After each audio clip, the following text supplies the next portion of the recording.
Chers amis, frères et sœurs, bonjour.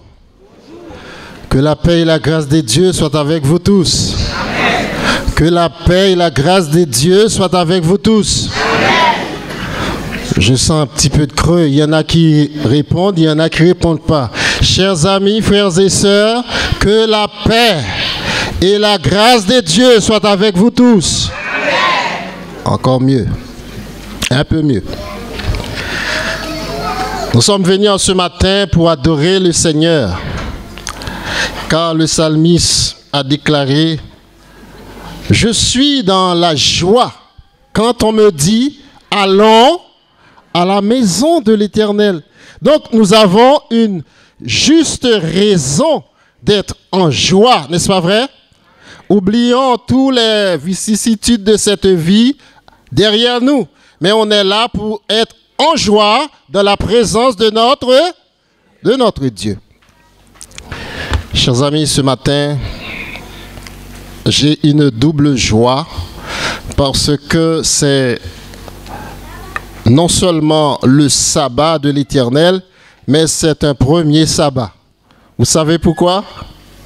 En tant que responsable du ministère de l'évangélisation, c'est une grande joie pour nous, parce que c'est un jour où nous avons une responsabilité mandatée par l'Église, chaque premier sabbat, que nous devons sortir et agir pour aller dire aux autres que Jésus revient bientôt, n'est-ce pas vrai?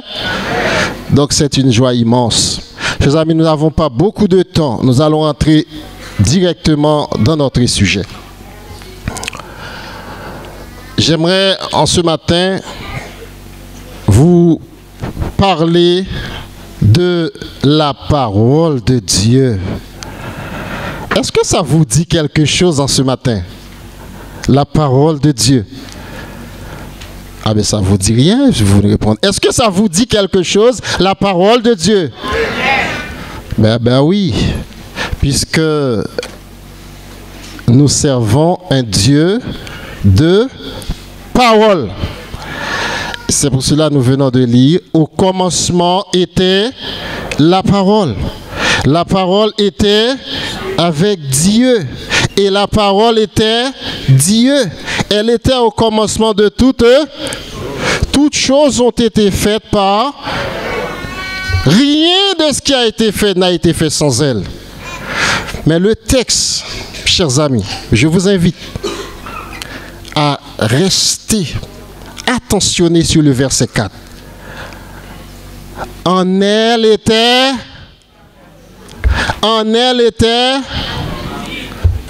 j'aimerais vous entendre sur ce texte. En elle était,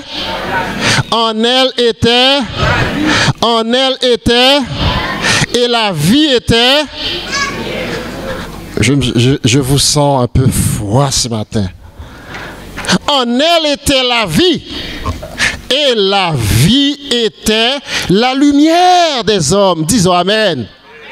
Prions le Seigneur. Éternel notre Dieu, notre Père, toi qui donnes la vie, qui est la vie, répands ce matin la vie au cœur de chacun de tes enfants. Fais cela pour l'amour de toi, pour la gloire de ton Saint-Nom. Au nom de Jésus-Christ de Nazareth. Amen. Le thème de ce message, revivifié par la parole de Dieu, le fondement de notre foi. Est-ce que vous pouvez répéter avec moi?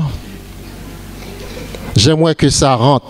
Revivifié par la parole de Dieu, le fondement de notre foi. Donc, même si je viens d'à m'asseoir, donc le thème seulement nous dit quelque chose.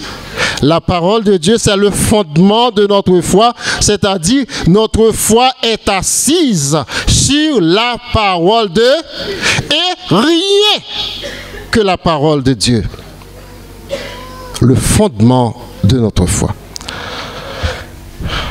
Chers amis, frères et sœurs, en ce matin, je n'ai pas l'intention de vous faire un sermon, mais j'aimerais tout simplement attirer votre attention vers une réalité. C'est la réalité de toutes les réalités. Une réalité évidente, c'est que ce matin, la vie se trouve en qui? J'aimerais vous entendre. La vie se trouve en Jésus de Nazareth. Où la Bible, le pilier de notre foi, nous enseigne que Dieu, c'est un Dieu de parole. Par sa parole puissante, il a tout créé. Il a tout mis en existence. Et l'homme, après avoir désobéi à cette parole puissante, était condamné. L'humanité était condamnée à la mort parce que nos premiers parents ont désobéi à la parole de Dieu. Donc, l'ordre était formel. Le jour où tu en mangeras, tu mourras. L'ordre était formel.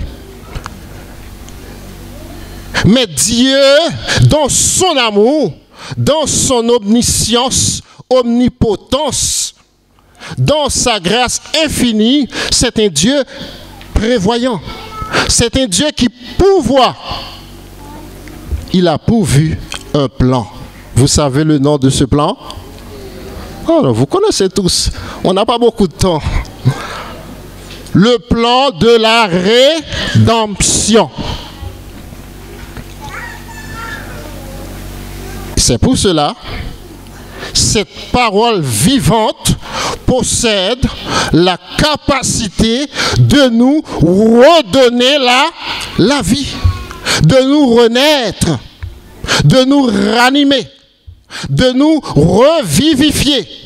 Mais tout ce pouvoir a été remis entre les mains de notre Seigneur et Sauveur Jésus-Christ. Tout simplement parce que Dieu l'a décidé ainsi. C'était le plan de Dieu. C'est pour cela, avant d'envoyer les disciples prêcher, Jésus a dit, tout pouvoir m'a été donné dans le ciel et sur la terre. Il n'a pas menti. Il ne pouvait pas mentir. Tout pouvoir lui a été soumis. C'est pour cela, cette parole incarnée en la personne de Jésus-Christ a le pouvoir de nous redonner la vie en lui et en lui seul, Jésus, la parole incarnée. C'est pour cela, Jean a déclaré en elle, qui est la parole, mis pour Jésus-Christ, la parole personnifiée, en elle était la vie. Et la vie était la lumière des hommes. Excusez-moi parce que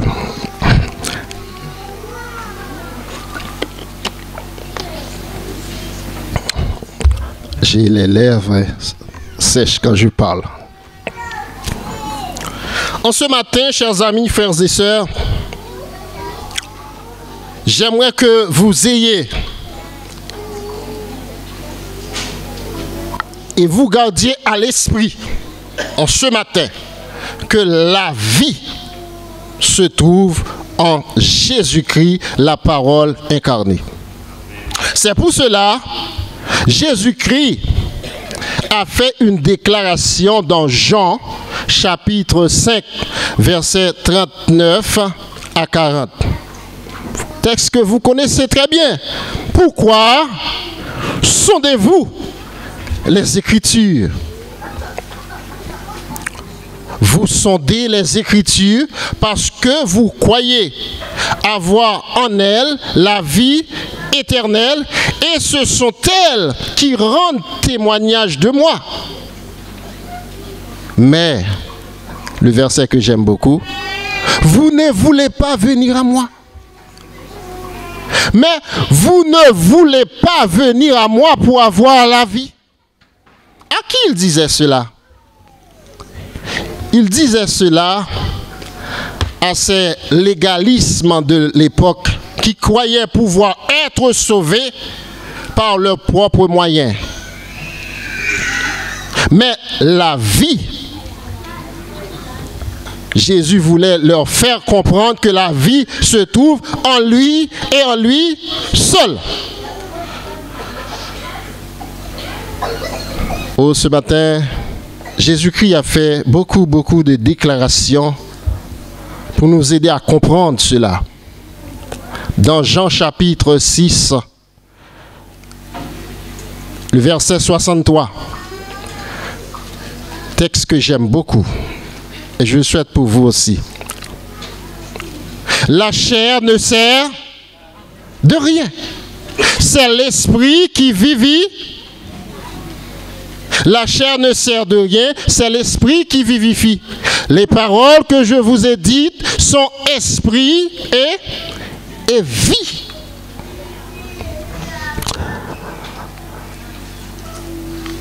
Les paroles que je vous ai dites sont esprit et vie. C'est-à-dire, vous et moi,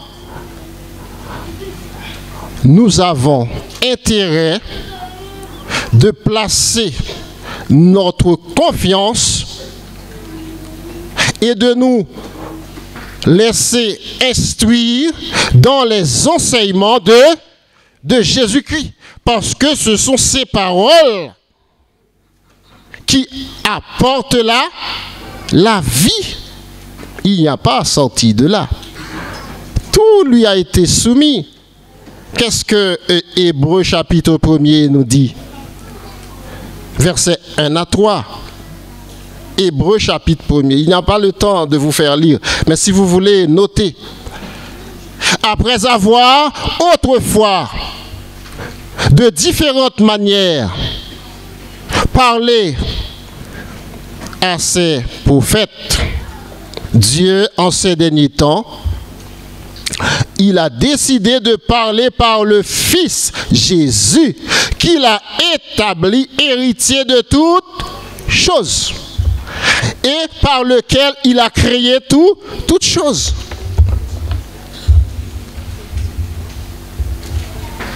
Donc Jésus est tout en tous. Frères et sœurs, chers amis, en ce matin, cette vérité, nous devons la vivre. Nous devons la expérimenter. Mais comment? Pour pouvoir être revivifié par la parole puissante de Dieu, il y a une façon, il y a un moyen de l'utiliser. Ce n'est pas en faisant une lecture de la Bible de façon active, c'est-à-dire à la hâte. On lit la Bible à la hâte, sans rien comprendre. Non, frères et sœurs. Il dit, notre expérience spirituelle est ravivée quand on accepte la parole vivante et on la proclame, quand on la proclame par la foi. Et c'est en intériorisant cette parole, en nous laissant façonner par ces enseignements nos vies, en nous laissant modeler par la puissance de l'Esprit Saint, nous serons transformés. Et à ce moment, nous avons la vie en nous par le moyen de cette parole vivante qui est Jésus-Christ. C'est en intériorisant, c'est-à-dire en vivant cette parole. en faisant de cette parole le sujet de nos démarches, de nos quêtes, de nos recherches, notre intérêt. Chers amis, frères et sœurs, on peut comprendre la déclaration que Jésus avait faite dans Jean chapitre 14, le verset 6, où il a dit: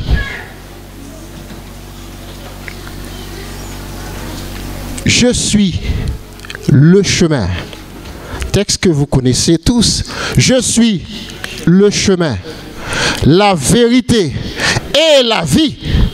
Nul ne vient au Père que par Jésus.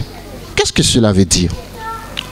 Nous vivons dans un monde où il y a une multiplicité de doctrines, de religions. Parfois, on se sent un peu confus face aux différents enseignements que les gens dans ce monde sont en train de circuler, de véhiculer. Mais quand on se sent confus dans le chemin, on ne sait où aller. C'est comme si on est dans un carrefour, on ne sait où aller. Qu'est-ce que Jésus vous dit? Je suis le chemin. Suivez-moi. Amen. Suivez Jésus. Jésus est le chemin. En intériorisant sa parole, ses instructions, ses enseignements, sous l'influence de la puissance de l'Esprit, on sait le chemin. On sait où aller. Parce qu'on doit marcher sur l'empreinte des pas de Jésus. Et quand on se sent confus totalement, ceci dit cela. En fait, il y a toutes sortes de vents de doctrine. Jésus nous dit: je suis là, la vérité. Et quand on sent qu'il n'y a plus d'espoir, comme si tout semble perdu pour nous, et Jésus a dit: je suis là. Avec Jésus, il y a toujours de l'espoir. Pas de cas perdu avec Jésus. Chers amis, frères et sœurs, c'est pour cela on doit comprendre qu'il est très explicite et même compréhensible que la vie se trouve en Jésus de Nazareth. C'est pour cela que je comprends, on peut comprendre dans les citations de Paul dans Romains chapitre 1er, verset 1 à 2, il a déclaré: il n'y a donc maintenant aucune condamnation pour ceux qui sont en Jésus-Christ. En effet, la loi de l'esprit de vie en Christ m'a affranchi de la loi du péché et de la mort. Il faut lire ces textes, chers amis. En effet, la loi de l'esprit de vie. Rappelez-vous bien ce que Jésus a déclaré dans Jean 6, verset 63. La chair ne sert de rien. Les paroles que je vous ai dites sont esprit et...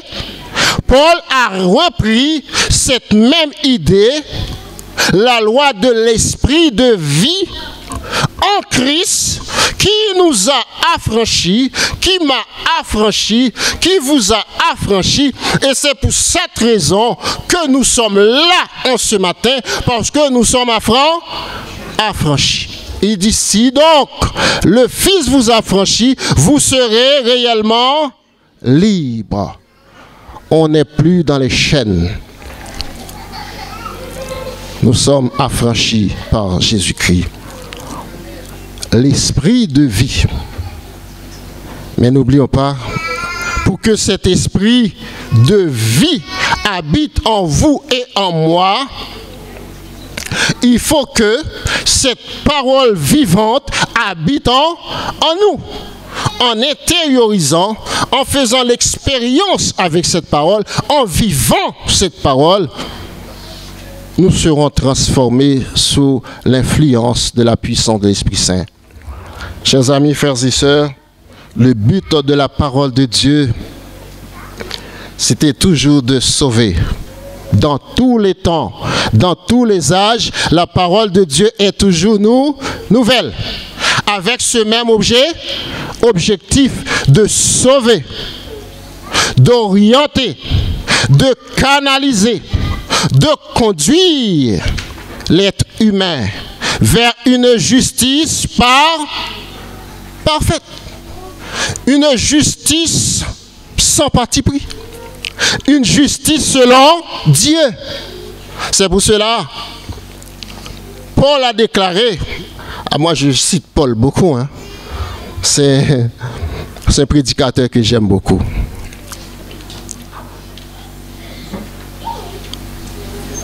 Paul a déclaré dans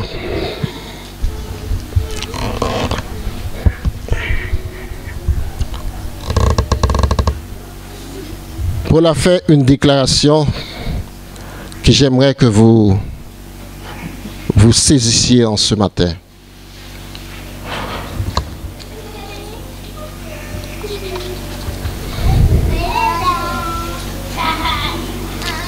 C'est que la vie se trouve en Jésus-Christ.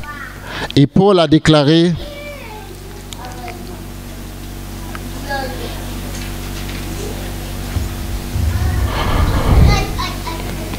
chers amis, en ce matin, il y a une chose qui est très importante. Cette réalité, j'aimerais que vous la saisissiez une fois pour toutes.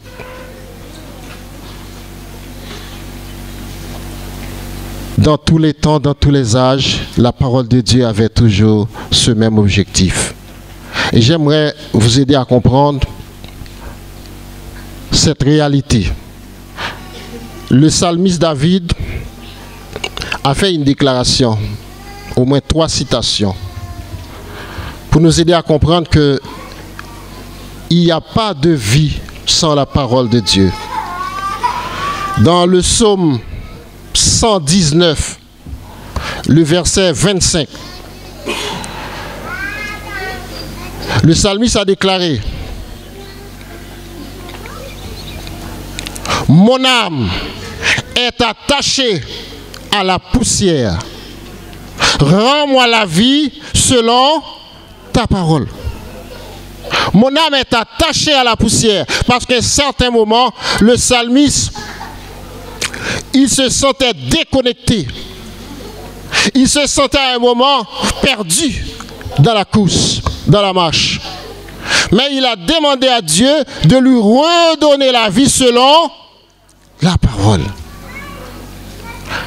Et dans le même psaume 119, verset 107, il a déclaré: je suis bien humilié. Rends-moi la vie selon ta parole. Ta parole est une lampe à main et une lumière. Défends ma cause. Verset 154. Défends ma cause. Rachète-moi et rends-moi la vie selon ta promesse. D'où, chers amis, frères et sœurs, le psalmiste savait que lorsque la situation paraît difficile, il n'avait plus de force pour pouvoir lutter. Mais il savait aussi que dans la parole de Dieu, il pouvait puiser force, énergie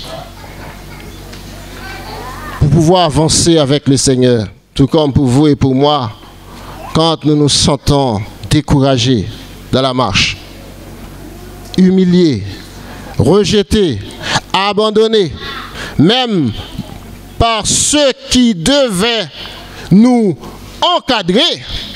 Mais nous savons une chose, que ce Jésus que nous servons, il est là toujours pour nous supporter. En Jésus, nous trouvons un ami fidèle, un frère, un sauveur, un rédempteur. C'est pour cela, ce matin, il y a beaucoup de noms que la Bible attribue à Jésus-Christ. Et il y en a des gens aujourd'hui même qui cherchent à donner à Jésus-Christ un nom spécial selon l'hébreu, selon l'araméen, etc. Il y en a qui disent qu'il faut appeler Jésus Yeshua.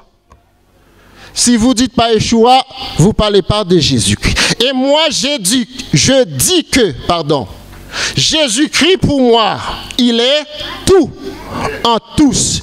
Il est le plan de la rédemption par lequel vous et moi, nous pouvons être restaurés. Il est la vie. Il est le plan de la rédemption. C'est pour cela que Jésus-Christ a fait une déclaration à Marc dans Jean 11, verset 25, où il a déclaré: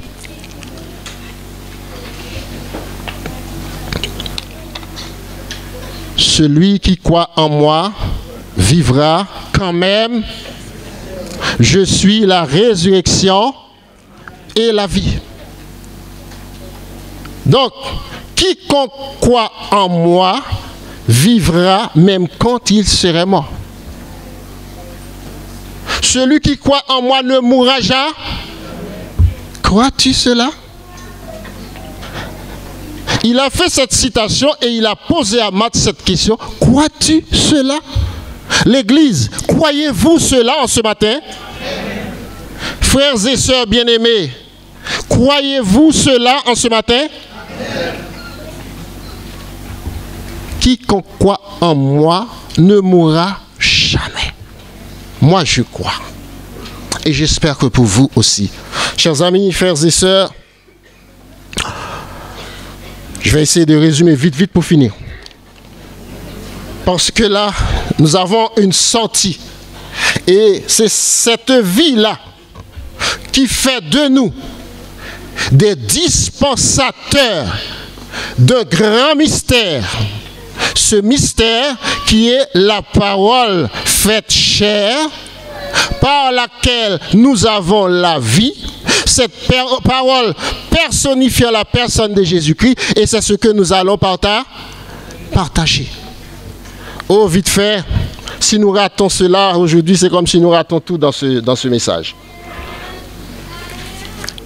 Dans tous les temps, l'Ancien Testament, chers amis, Dieu avait qu'un seul objectif, la parole pour donner la vie. Et c'est ce que j'aimerais.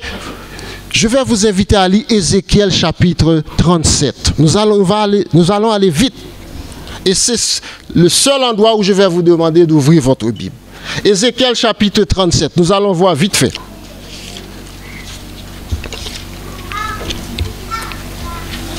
Voilà, je lis pour vous rapidement. La main de l'Éternel fut sur moi. C'est qui est-ce qui parle? Ézéchiel. La main de l'Éternel fut sur moi, et l'Éternel me fit sortir en esprit et me déposa dans le milieu de la vallée. Celle-ci était remplie d'ossements. Il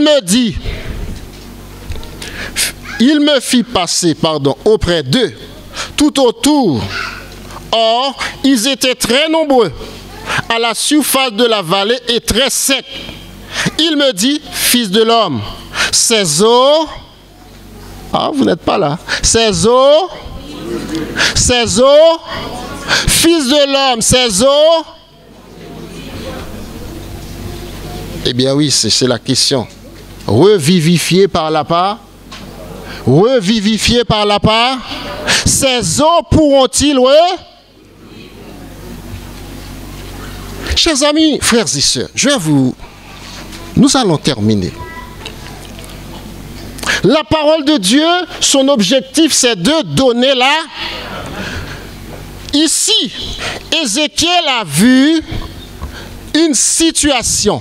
Il est en train de contempler une situation dans sa vision qui représentait la situation du peuple de Dieu qui se trouvait en exil en ce temps-là. Parce que ce peuple avait mis de côté la parole de... La parole a été oubliée. La parole a été méprisée. La parole a été mise de côté. Donc, le peuple de Dieu, par un mépris de la parole, se trouvait dans une situation de mort, comme des ossements desséchés. Et ce qui m'intéresse beaucoup dans le texte, pour nous montrer que vraiment c'est la parole de Dieu qui peut nous revivifier, Ézéchiel a dit, Seigneur éternel, tu le sais. C'est pas à moi de savoir s'ils peuvent. C'est à toi qui es le créateur. Qu'est-ce que l'Éternel a dit à Ézéchiel? Prophétisez sur ça et dis-leur, écoutez, pour que ces eaux puissent revivre, il fallait que ces os, ces ossements écoutent la parole de l'Éternel. Il n'avait pas sorti de là. Chers amis, frères et sœurs, je vais couper vite pour finir. C'est que, j'aimerais que vous partiez avec ça dans la tête. C'est que, sans la parole de Dieu, il n'y a pas de vie. La parole de Dieu qui nous donne l'oxygène, qui nous donne la sève brute. C'est-à-dire, quand il y a la parole de Dieu en nous, l'esprit de vie en Jésus-Christ nous investisse. Il y a une connexion entre nous-mêmes et Dieu nous allie. C'est pour cela, le psalmiste déclare dans Psaume 1er, heureux l'homme qui ne marche pas sur les conseils, qui trouve son plaisir dans la...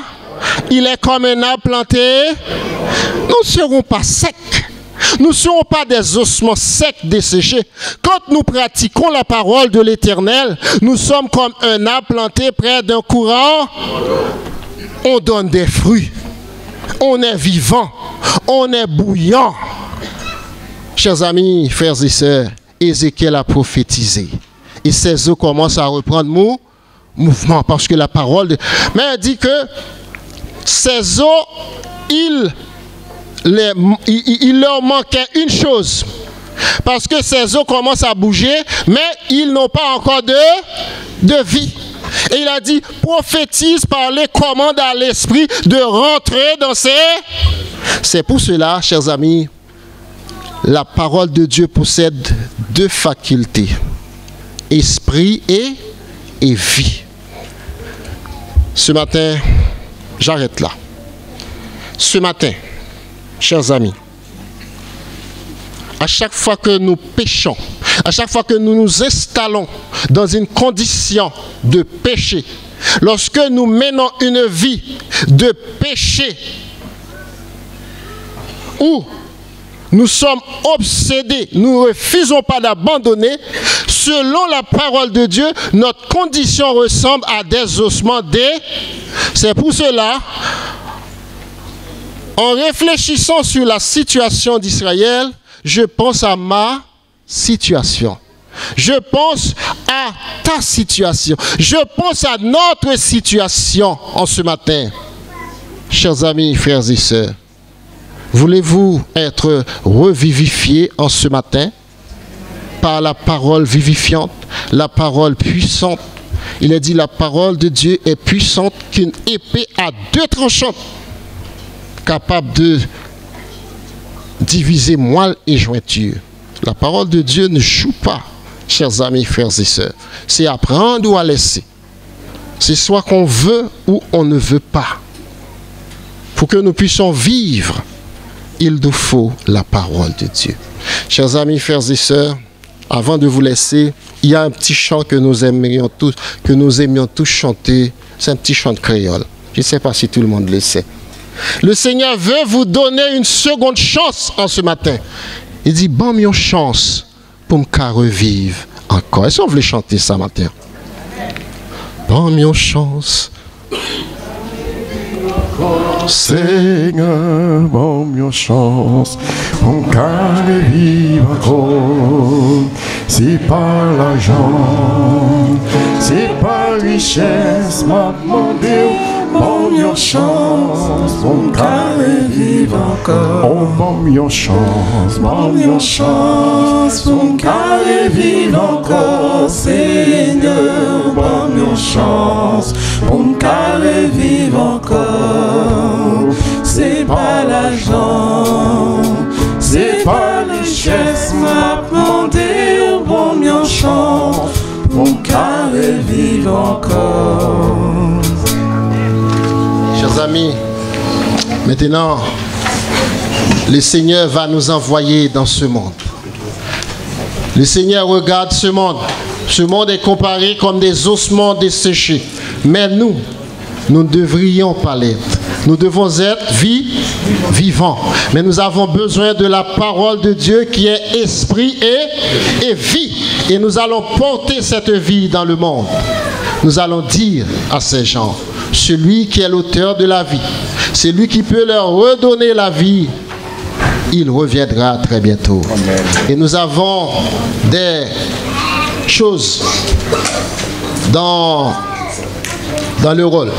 Nous allons nous organiser tout de suite pour sortir et pour dire à ces gens, nous n'allons pas leur dire ossements desséchés, écoutez la parole de l'Éternel, mais nous allons leur dire que il y a encore de l'espoir en Jésus-Christ. Que Dieu vous bénisse. Amen.